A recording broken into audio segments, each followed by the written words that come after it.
A Bell leadership study found that the two characteristics that employees most wanted to see from their leaders was a strong work ethic and a healthy sense of humor. Similarly, studies in the military have shown that leaders who display a healthy sense of humor tend to be trusted more, admired more, and respected more. All sorts of organizations are reaping huge benefits by leveraging their humor resources. As I write about in my book, The Humor Advantage, organizations are discovering that when they strategically, purposely put humor to work in their culture, employees tend to be happier and more motivated. There's less stress, lower levels of absenteeism rates and employee turnover rates, higher productivity, in some cases higher sales. They tend to be more creative and innovative, and they create the kind of culture that is more conducive to open and honest communication. At an individual level, all sorts of studies support the notion that leaders who lead with laughter, who share their sense of humor, do tend to be trusted more. There's a huge correlation between humor and trust, because when we share our sense of humor, I think it reveals our authentic, real selves. And that's critical if you want to build trust in your relationships at work. Now, let me be clear. I am not, when I talk about leading with laughter, I am not talking about being the office clown, being a stand-up comedian, telling jokes, being funny, or being an extrovert even.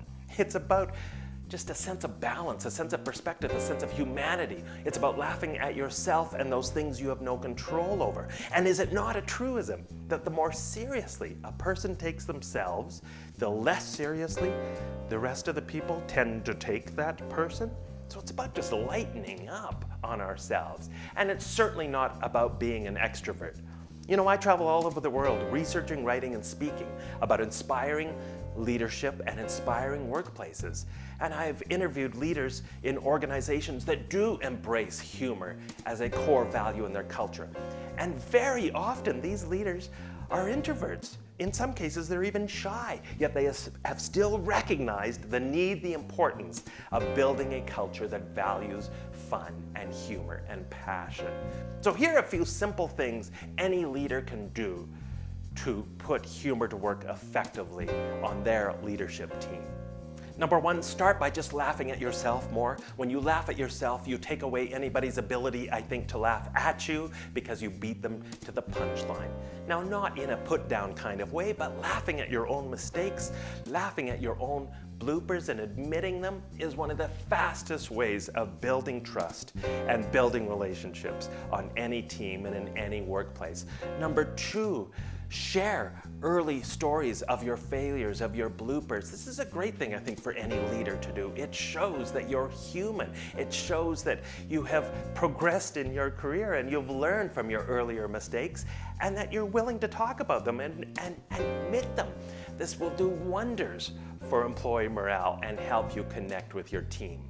Number three, as a leader, I think it's critical to learn to read between the punchlines, to listen to the messages that your employees are saying with their humor, with their sometimes sarcastic, off-color, cutting humor, with the Dilbert cartoons, for example, that they post on your lunchroom fridge or on your bulletin board.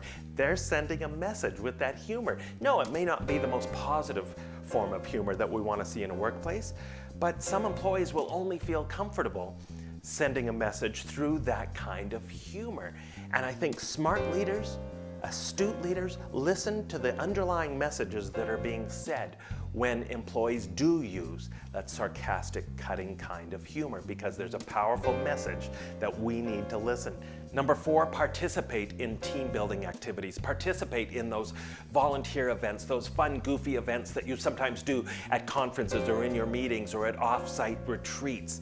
It's a surefire way to send the message that you are not afraid to laugh at yourself, that you are part of the team, that you're not separate from the team. Too often I go to events where I see the leadership team afraid to jump in and participate because they think somehow it will make them look unprofessional. Nothing could be further from the truth. You, in fact, will come across as more professional if you are the first one to leap up and get involved in some of those crazy activities. And number five, and lastly, but perhaps most importantly, don't squash the humor that's going to just happen naturally, spontaneously, organically in your organization. Don't suppress that humor. Don't frown upon it. Don't tell people that's not appropriate. Allow that humor to happen. When people need to have a good laugh, let them have a good laugh. Recognize there's incredible value in that. When people want to try a new, maybe a little wacky initiative that's outside your comfort zone, allow them to do that. It's important. Don't shut down the office joker, because study after study shows that the office joker plays an incredibly important role in boosting morale, in unifying teams and building strong teams, and even in keeping your culture's history alive, because the office joker tends to be that person who retells stories and retells traditions and rituals and keeps that stuff alive, and that is so important in building a strong culture.